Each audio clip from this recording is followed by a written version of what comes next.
আসসালামু আলাইকুম, welcome to my channel Nasima's kitchen. আজকে আমি তৈরি করব বেলুম্বো চিংড়ির টক। বেলুম্বো চিংড়ির টক তৈরি করতে আমার যা যা লাগছে, এখানে আমি প্রায় 400 গ্রামের মতো বেলুম্বো নিয়েছি। এটা আমাদের নিজেদের গাছের থেকে নিয়েছি। এটা ফ্রেশ বেলুম্বো। আমাদের এলাকায় এটাকে বেলুম্বো বলে, আপনাদের এলাকায় এটাকে অন্য কী নামে বলে আমাকে কমেন্ট বক্সে কমেন্ট করে জানাবেন। এটার স্বাদ অনেকটা কামরাঙার মতো। ভিটামিন সিতে ভরপুর এই ফল।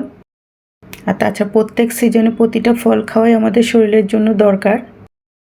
আর আমি চিংড়ি নিয়েছি 8-9টা। আমি একটু বড় সাইজের চিংড়ি নিয়েছি, আমার ছোট চিংড়ি ছিল না। আপনার ইচ্ছা করলে ছোট চিংড়ি নিতে পারেন। এটা আমরা কেটে ধুয়ে পরিষ্কার করে নিয়েছি। এটা আমি খোসা সহ নিয়েছি চিংড়িগুলো। খোসা সহ রান্না করলে লাল লাল হয়, দেখতে ভালো লাগে। আর খোসারও একটা নিজস্ব অ্যারোমা আছে, এতে তরকারির স্বাদটা বাড়ে। চিংড়ির পরিমাণ কম হলেও তখন তরকারির স্বাদটা ভালো হয়। এভাবে আমি চিংড়িটা মাঝখানে চিড়ে দিয়েছি। এখানে একটা রগের মতো থাকে, এটা ফেলে দিয়েছি। আর মাথায় ময়লা থাকে, চিংড়ির 2টা জায়গায় ময়লা থাকে, এটা আমরা পরিষ্কার করে নিয়েছি।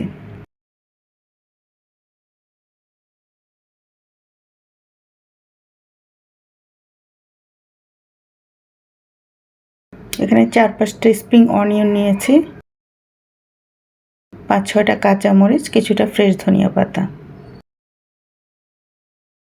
3টা পেঁয়াজ কুচি, 4-5 কোয়া রসুন কুচি করে নিয়েছি, লবণ স্বাদ মতো, চিনি 1 চামচ, বিট লবণ 1/2 চামচ, ভাজা জিরার গুঁড়ো 1/2 চামচ, ধনিয়া গুঁড়ো 1 চামচ, মরিচের গুঁড়ো 1 চামচ, হলুদের গুঁড়ো 1 চামচ। আর লাগছে রান্নার রেগুলার তেল।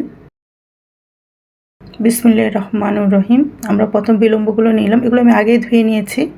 এটার মুখটা একটু কেটে নিব আমরা, এদিকে ছোট করে একটু কেটে দুভাগ করে নিব।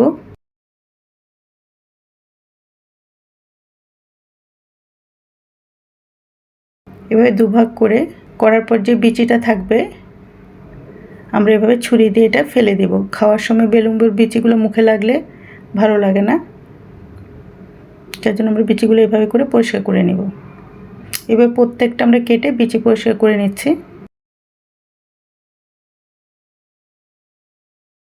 এদের বিলম্বগুলো কাটা হয়ে গেছে। এখন আমরা এটা আরেকবার ধুয়ে নিব। এখানে একটু বিচি কষ যেটা বেরিয়েছে এগুলো যেন চলে যায়, যার জন্য আমরা একটু ধুয়ে নিচ্ছি।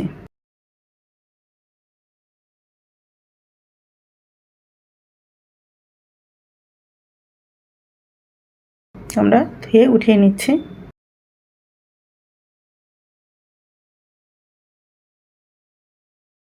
আমি যে স্প্রিং অনিয়নগুলো নিয়েছিলাম এটা 2টা পাশ একটু কেটে ফেলে দিব।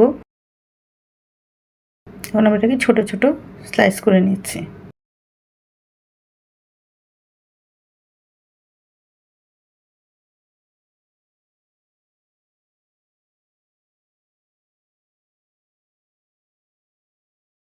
ধনিয়া পাতাগুলো কেটে নিচ্ছি।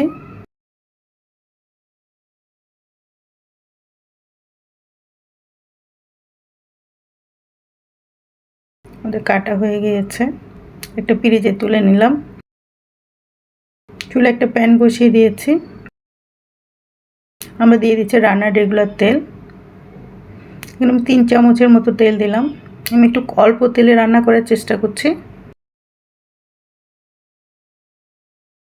তেলটা গরম হয়ে গেছে। এখন আমরা যে পেঁয়াজ কুচি রসুন কুচি 2টাই দিয়ে দিলাম। এখন নেড়ে চেড়ে হালকা সফট হয়ে আসা পর্যন্ত আমরা ভাজতে থাকবো।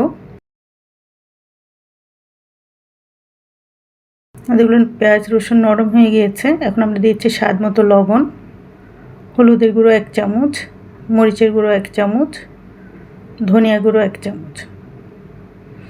সব কিছু দিয়ে আমরা নেড়ে চেড়ে নিব। যেহেতু আমরা তেল দিয়েছি কম, অল্প তেলে রান্না করছি, একটু পানি দিয়ে দিলাম মশলাগুলো কষানোর জন্য। বেশি তেল আমাদের শরীরের জন্য ভালো না, যতটা সম্ভব কম তেলে রান্না করা যায় সেটাই আমাদের শরীরের জন্য ভালো। দিচ্ছি চিংড়ি মাছগুলো। মশলার সাথে নেড়ে চেড়ে আমরা আরেকটু পানি দিয়ে দেব মশলাগুলো কষানোর জন্য। যাতে চিংড়ি মাছটা ভালোভাবে কষানো হয়। আপনারা চাইলে তেলের পরিমাণটা একটু বাড়িয়ে দিতে পারেন। আমাদের চিংড়ি মাছগুলো লাল লাল করে ভাজা হয়ে গিয়েছে। এখন আমরা দিচ্ছি বেলুম্বুগুলো। বেলুম্বু, চিংড়ি মাছ, মশলা সব কিছু আমরা নেড়েচেড়ে 2-3 মিনিট ভেজে নেব। আমাদের এগুলো কষানো হয়ে গিয়েছে। এখন আমরা ঝোল দিয়ে দেব। যেহেতু এটা টক, একটু ঝোল ঝোল হবে। ঝোলটা আপনারা যে যেমন খেতে পছন্দ করেন তেমনই দিবেন। যারা একটু বেশি ঝোল খেতে চান তাহলে একটু পরিমাণটা বাড়িয়ে দেবেন, আর যদি কেউ মাখা মাখা খেতে চান তাহলে একটু পরিমাণটা কমিয়ে দিলে যার যার রুচি মতো। সব কিছু নেড়ে চেড়ে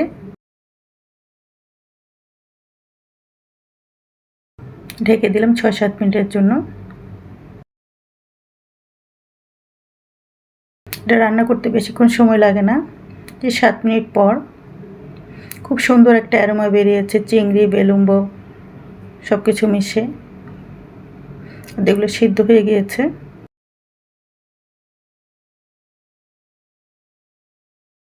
এখন আমরা দিয়ে দিচ্ছি 5-6টা কাঁচামরিচ, আস্ত কাঁচামরিচ, জাস্ট ফ্লেভারের জন্য। দিয়ে দিচ্ছি স্প্রিং অনিয়ন, যেগুলো আমরা কেটে রেখেছিলাম।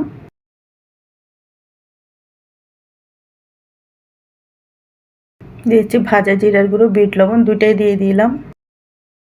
বিট লবণটা অবশ্যই এখানে দিবেন, কারণ বিট লবণ যে কোনো টক জাতীয় আচার এই টাইপের খাবারে বিট লবণটা দিলে স্বাদটা ভালো হয়।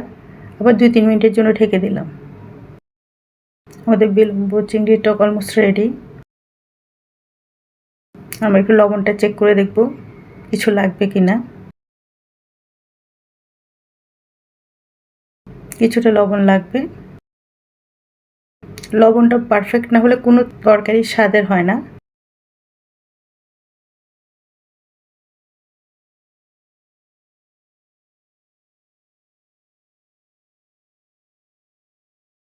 দিয়ে দিচ্ছি চিনি 1 চামচ। চিনিটা স্বাদের ব্যালেন্স করে, যেহেতু এটা টক চিনিটা একটু দিতে হবে। চিনিটা আপনাদের রুচি মতোই দিবেন। টকটা একটু হালকা মিষ্টি ভাব থাকলে খেতে ভালো লাগে। দিয়ে দিচ্ছি ফ্রেশ ধনিয়া পাতা। আমরা চুলাটা বন্ধ করে 5 মিনিট ঢেকে রাখবো, যাতে ধনিয়া পাতার ফ্লেভারটা টকের সাথে ভালোভাবে মিশে যায়।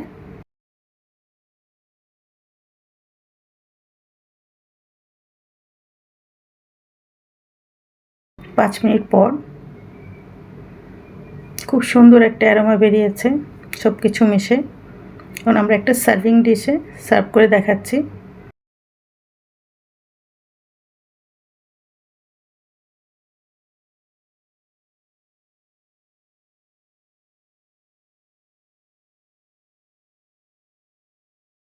গরমের সময় এই ধরনের টক জাতীয় খাবারগুলো খেতে খুবই ভালো লাগে। প্রতিটা সিজনে প্রতিটা ফলই আমাদের খাওয়া উচিত, প্রতিটা খাবারই খাওয়া উচিত। গরম গরম ভাতের সাথে এই বেলুম্বু চিংড়ির টক হলে আর কিছুই লাগবে না।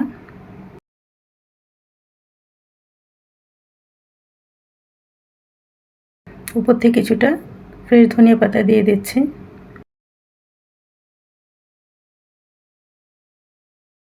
তৈরি হয়ে গেল আমার বেলুম্বু চিংড়ির টক। আমি যেভাবে বেলুম্বু চিংড়ির টকটা তৈরি করি সেটা আপনাদের সাথে শেয়ার করলাম। এভাবে একবার তৈরি করে দেখবেন, ভালো লাগবে ইনশাআল্লাহ।